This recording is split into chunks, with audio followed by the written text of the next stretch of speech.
Les amis, très heureux de vous retrouver aujourd'hui pour une nouvelle vidéo et je pensais pas rallumer mon téléphone de sitôt, mais le Real Madrid a encore frappé dans une saison plus que catastrophique avec de la médiocrité, en veux-tu, en voilà, ça a encore frappé. Encore une fois, ce Real Madrid fait parler de lui et cette fois à l'image de Kylian Mbappé. Sa conférence d'après-match est une honte pour moi et on va en discuter aujourd'hui parce que c'est un réel problème et c'est la démonstration de ce qu'on a su permettre à un joueur comme Mbappé, le laxisme que Pérez a mis en place en licenciant Xabi Alonso et en écoutant une partie du vestiaire. Et la vérité, moi je m'excuse pour les Parisiens, je m'excuse et je demande aux Parisiens, on est à quelle étape du processus? Parce que quand le Real Madrid vient chercher à Mbappé, pas une seule seconde, je peux me dire que ça deviendra le même Mbappé qu'au Paris Saint-Germain. Tu pouvais avoir des doutes légitimes compte tenu du bonhomme, compte tenu de l'ego, etc. et de tout ce qui incombe Kylian Mbappé, ça, il n'y a pas de souci. Mais je me suis dit qu'on arriverait quand même à serrer les vis. Quand tu sais ce qui s'est passé avec Sergio Ramos, avec Cristiano Ronaldo, je me suis pas dit c'est Kylian Mbappé qui va nous mettre à l'amende. Mais au final, c'est vraiment ça. C'est Kylian Mbappé qui met à l'amende Florentino Pérez, qui a refusé le Real Madrid plusieurs fois. On est toujours revenu à la charge. Et maintenant que Kylian Mbappé est au Real Madrid, on voit ce qu'il est en train de faire. Et les libertés qu'il a prises hier, la prise de parole qu'il a eue hier, c'est uniquement parce qu'on lui a laissé tout passer. Et quand je vois un Jude Bellingham qui s'excuse après son but, quand je vois un Vini qui s'excuse, ça, c'est l'attitude de leader, de joueurs qui savent qu'ils n'ont pas fait une bonne saison, qu'ils ont fait une saison blanche, qui n'ont pas répondu avec le meilleur niveau possible et les attentes légitimes qu'on attendait sur eux. Ils savent qu'ils ont sous-performé. Ils s'excusent pour le Real Madrid. Bellingham a été mis plusieurs fois sur le banc. On n'a jamais entendu chouiner dans les médias. Vinicius a fait une saison plus que mauvaise. Et pourtant, on l'a pas entendu parler dans les médias. C'est un joueur qui est à l'affect, donc c'est un joueur qui monte aussi beaucoup ses émotions. Mbappé mis sur le banc hier, il a essayé de se plaindre en conférence de presse. On va tout défiler parce que ce qui s'est passé hier soir, c'est quand même lunaire entre les prises de parole de Kylian Mbappé, entre les réponses d'Arbelois qui a décidé de se faire pousser une paire de 1 alors qu'il n'avait jamais rien parlé, qui montrait pas du tout de personnalité. Là, il sait que c'est quasiment fini, qu'il reste 2 matchs, qu'il est en train de tout sortir, de tout montrer. C'est magnifique. On commence directement avec la première prise de parole d'Mbappé, avant même qu'il parle. Quand le Real Madrid gagne, tu vois Mbappé qui est assez esselé. Faut pas surinterpréter les images de Douad après match, etc. Mais tu vois que il serre la main à la Kairas, après pas tout le monde le zappe, etc. Bellingham qui passe à côté de lui, Mbappé qui fait craquer, qui s'étire parce qu'il pensait qu'il allait faire un câlin, etc. C'est pour ça que moi, Bellingham, je le veux en capitaine, je le veux en leader parce que c'est un joueur qui, par son style de jeu, par les efforts qu'il fournit sur le terrain, par l'aspect décisif, par le charisme aussi qu'il incarne, pour moi, c'est lui qui doit être le capitaine du Real Madrid pour la gestion des émotions aussi. Ça doit être lui le capitaine du Real Madrid qui n'a pas peur d'affronter Mbappé par des images qui sont ciblées. Et maintenant, on est aussi pendant la conférence d'après-match, enfin, surtout au micro de certains médias, comme quoi il préférait parler et entendre ce qui se passe sur les médias parce que dans le vestiaire, certains ne parlent pas forcément. Je pense qu'il vise notamment les stories visées peut-être de Bellingham avec les clins d'œil qu'il aurait lui aussi répondu, la story de Mbappé après la défaite de 1-0 pendant le match, à la Madrid, etc. Tout est fait de manière tendancieuse, tout est fait en soum-soum. Et tu peux savoir, oui, c'est pas encore montré, pas encore prouvé, mais plus le temps va passer, plus le clan Mbappé contre Vini se fera par la force des choses. Un clan avec voilà, Vini, Bellingham, etc. Et de l'autre côté, tu as Mbappé, Tchouaméni, ceux qui étaient avec Xabi. On en parlera aussi parce que Mbappé en a parlé à la conférence d'après-match. Mais ceux qui étaient avec Xabi, ceux qui voulaient voir son départ avec l'effet des Valverde, etc. Tu as vraiment deux clans, les Valverde, Vini, Bellingham, Mbappé, Tchouaméni, etc. Kama qui est un petit peu entre les deux, mais qui partira cet été, je pense, avec la saison plus que médiocre qu'il a fait malheureusement. Après cette aparté terminée, on va parler de la conférence d'après-match. Je dis conférence d'après-match, mais en vrai, c'est surtout qu'il a parlé au micro. La première déclaration qu'il fait, en tout cas la première qui sort, c'est qu'il dit: j'étais prêt à être titulaire, mais l'entraîneur m'a dit que j'étais le quatrième attaquant de l'équipe. Il faut toujours respecter la décision de l'entraîneur. Moi, je vois deux choses dans cette déclaration-là. Tout d'abord, l'ironie, parce que Mbappé, il parle avec la frustration de s'être fait siffler au Bernabeu. Il y a beaucoup de rancœur dans cette conférence d'après-match et un joueur qui maîtrise ses émotions ne vient pas parler dans la presse, en tout cas ne va pas lâcher son sac là, il a tout lâché. Il y a aussi beaucoup de frustration bien sûr avec ces sifflements au Bernabeu, même s'il rigole, etc. On sait très bien que ça touche un joueur qui était son rêve, c'est le Real Madrid. Quand il dit je suis le quatrième de l'équipe, c'est de l'ironie pure et dure parce qu'il sait très bien qu'il n'est pas le quatrième attaquant de l'équipe. Quand il sort la phrase je dois travailler plus que Vinicius, que Marc Antonio, que Gonzalo, je dois être meilleur, il sait très bien que la concurrence, il n'y a pas, simplement parce qu'il était blessé. il veut créer la discorde. Arbeloa l'a dit, hein, Mbappé a du mal à comprendre ce que j'ai dit. Parce que c'est la vérité. Mbappé a juste mis de l'huile sur le feu. Parce qu'il sait très bien que c'est pas le quatrième attaquant. Il sait très bien que s'il est mis sur le banc aujourd'hui, même s'il est apte à jouer, parce que Gonzalo Garcia, lui, enchaîne contre le Barça avec une performance qui était plutôt bonne, parce que Mbappé n'a pas eu une seule minute, un seul temps de jeu contre l'FC Barcelone. Donc le mettre directement en titulaire, ça pouvait être risqué. Moi, j'étais très content de ce choix-là, parce que Gonzalo mérite. Sur les 12 buts de Gonzalo au Real Madrid, c'est 12 sans Mbappé et 0 but avec Mbappé sur le terrain, moi c'était une bonne chose. Quand tu vois ces déclarations-là, déjà, tu te dis c'est tendancieux, même s'il dit qu'il faut toujours respecter la décision de l'entraîneur, tu ne peux pas dire ça en ayant de l'ironie dans sa phrase d'avant. Il s'est aussi expliqué par rapport à son voyage en Italie. Moi, la vérité, c'est que ça ne me choque pas. Il avait le truc du club et j'ai vu, je crois, quand je regardais le tennis, il y avait Tchouaméni qui était en tribune pour regarder la TP de Madrid. Tu avais aussi Courtois qui était sorti. Ça, ces trucs en Italie, ça me choque un petit peu moins. Il a aussi parlé de l'opportunité de la saison, donc ça fait mal parce que cette année, nous avons eu vraiment l'opportunité de faire des grandes choses et nous l'avons montré au début de saison. Je n'ai pas cité des noms, je suis seulement là pour défendre le club. Des noms dans quoi? Dans le fait qu'en début de saison, on a eu un jeu qui était pas non plus extraordinaire, mais on prenait les points, c'est ce qui était le plus important. Une seule défaite contre l'Atlético Madrid, je crois, sur les 15 premiers matchs en Liga, etc. Donc, il ne veut pas dire des noms, mais il y a des instigateurs qui voulaient voir le départ de Xabi Alonso, ce que moi je déplore, hein, bien que Vinicius soit mon joueur qui soit sur ce maillot-là, tu peux que déplorer le départ de Xabi Alonso. Un gros problème de ce que Kylian a dit, c'est que tout le monde sait ce que je pense de Xabi Alonso, mais c'est Dieu peut-être nous devons faire mieux. Je n'ai aucun problème avec Arbeloa en disant ça. Il enchaîne avec cette phrase, nous avons bien commencé la saison, puis nous avons tout perdu dans la seconde moitié de la saison. Ça fait très mal. J'ai l'impression que nous avions un style de jeu, une structure, et nous l'avons perdu. Et en disant ça, c'est une balle directe envers Arbeloa, qui a répondu et qui a rétorqué en conférence de presse. Mbappé a vraiment dit ça. Ok, peut-être que Mbappé marquait plus en première partie de saison qu'en deuxième partie de saison. Arbeloa, il a répondu, il ne s'est pas débiné, il ne s'est pas relâché, non, il a répondu directement. C'est une balle qui a été tirée évidemment vers Arbeloa. Est-ce qu'il a tort? Est-ce qu'il a raison?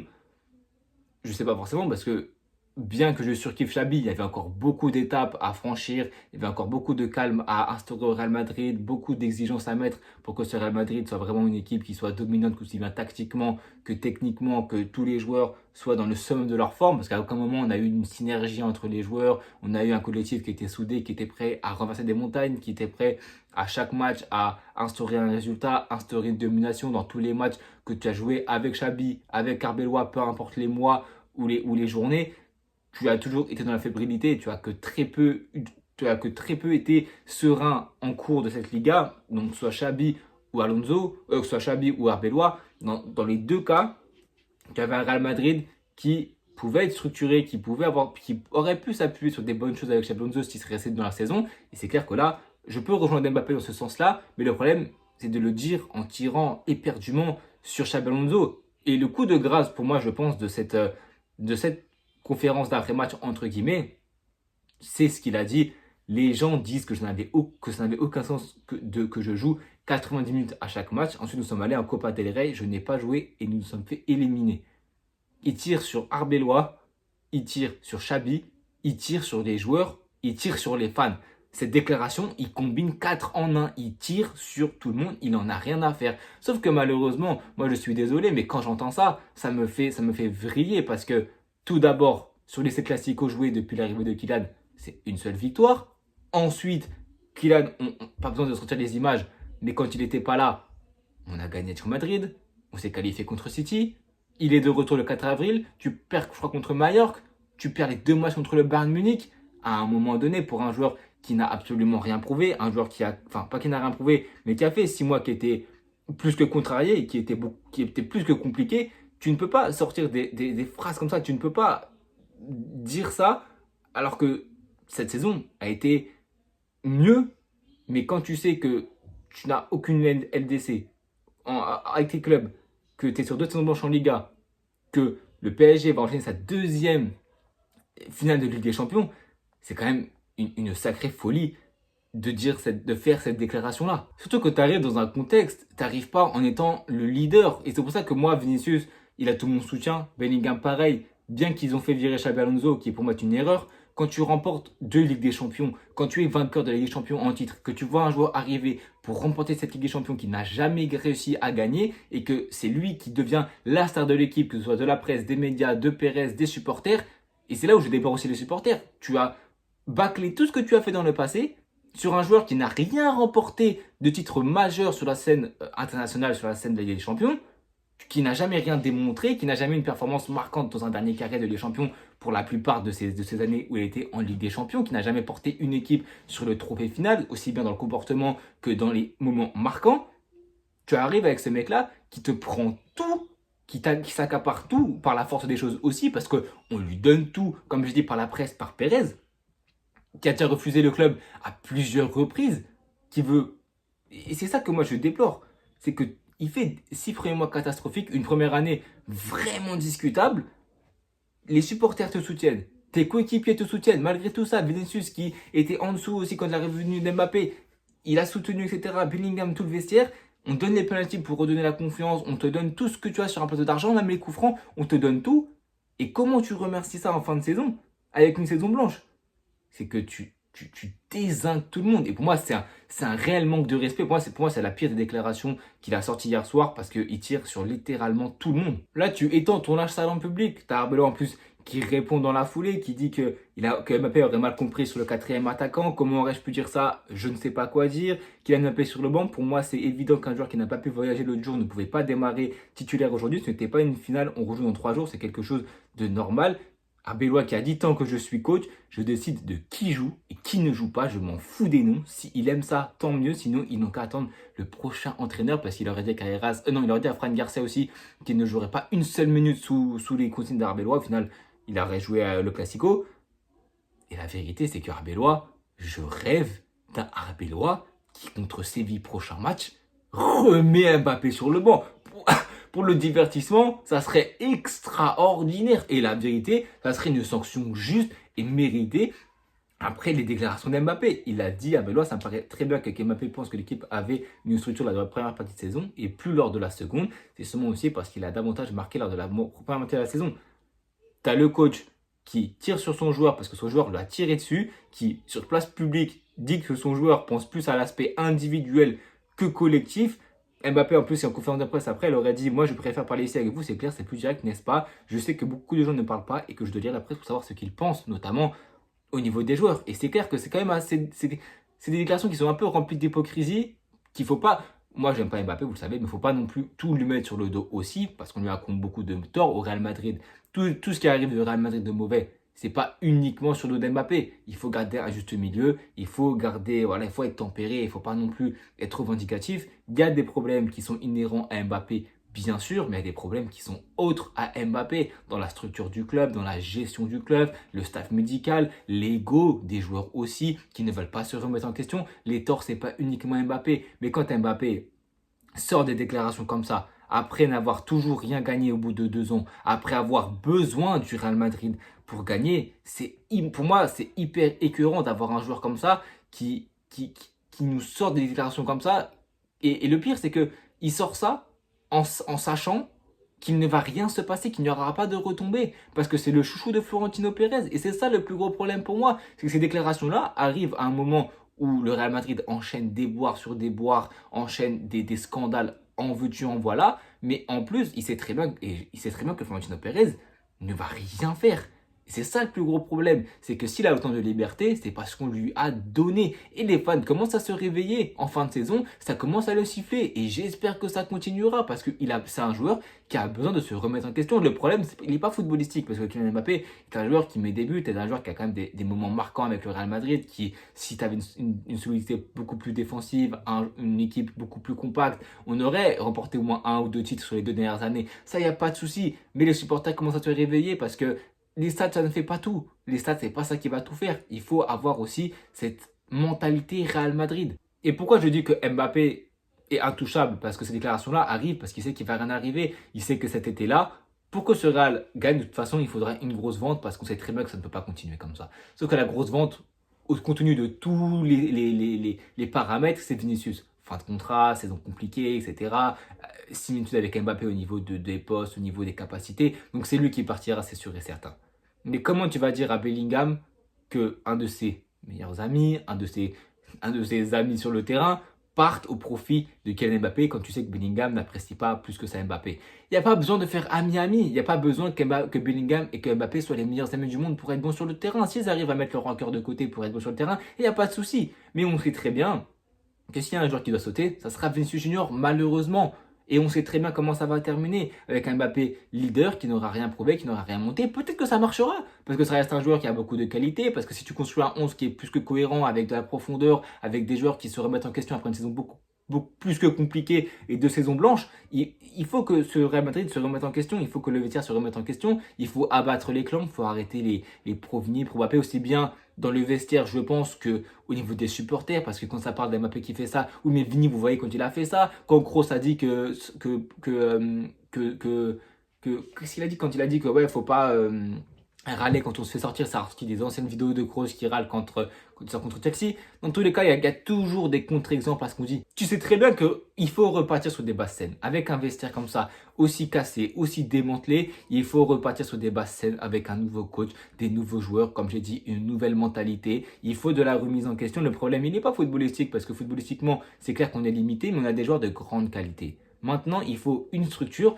On le voit sur Real Madrid, bien que mal en point, et à quelques détails, on sort le Bayern Munich. Donc on reste un club qui reste imprévisible, un club qui reste avec beaucoup de qualité et un club sur qui on peut compter, bien que c'est compliqué à tous les secteurs de jeu où tu n'as pas beaucoup de fondements propres au Real Madrid. Mais tu sais très bien que ce club-là peut renverser des montagnes dans 6 mois ou dans 7 mois ou en janvier prochain. On n'est pas à l'abri que ce Real revienne sur le devant de la scène. Moi, je suis optimiste, bien qu'il n'y ait rien qui va avec nous. Moi, je ne suis pas défaitiste parce que ce Real Madrid nous a montré qu'il peut retourner des montagnes. C'est compliqué à entrevoir, même pour moi qui suis optimiste, c'est compliqué à entrevoir un passé glorieux, un futur glorieux pour le Real Madrid compte tenu de tout ce qui se passe. Donc voilà, et pour terminer cette vidéo, moi je veux vous retracer tout le drama du Real Madrid sur ces dernières semaines par ordre daté. La première, Rudiger a giflé Carreras, l'équipe a dû les séparer.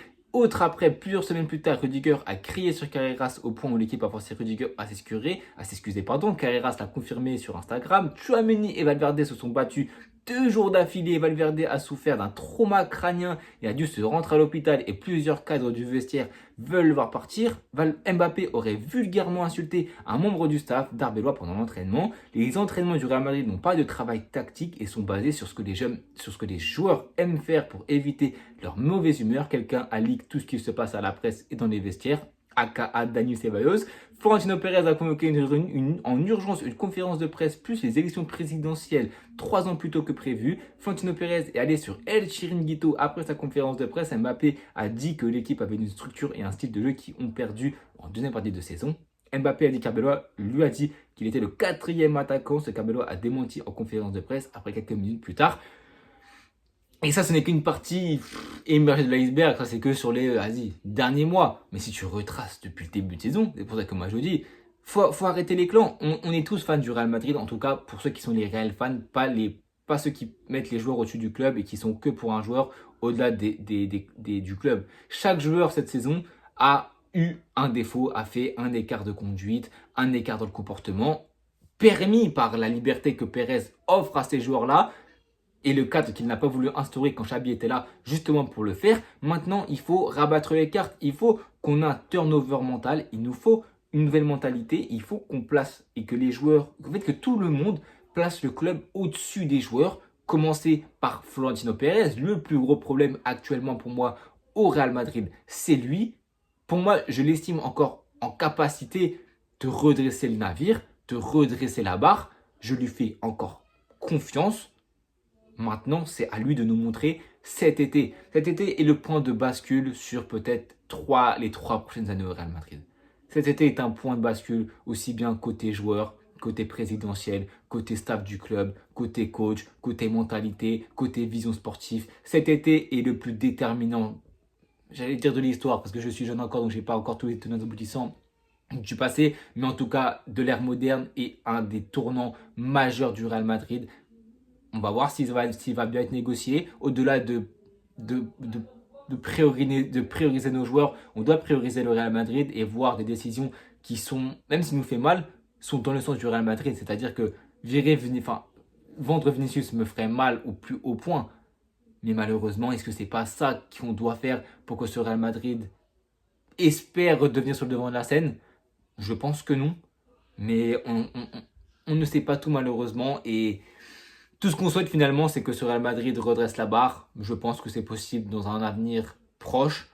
Maintenant, comme j'ai dit, ça va être déterminant. Est-ce que Mourinho viendra vraiment au Real Madrid? Ça semble être la piste la plus probable. J'ai hâte de voir ce qui va se dire dans les médias, dans la presse. J'ai hâte de voir cet été après la Coupe du Monde ce qui va se passer parce que je pense que, comme j'ai dit, ce Real Madrid-là aborde un point et aborde un point de bascule hyper important dans la continuité de la plupart des joueurs, du coach, du président et de la politique sportive du Real Madrid. Entre les amis, moi je vous laisse là pour cette vidéo. Abonnez-vous, likez, partagez, prenez soin de vous et à bientôt tout le monde.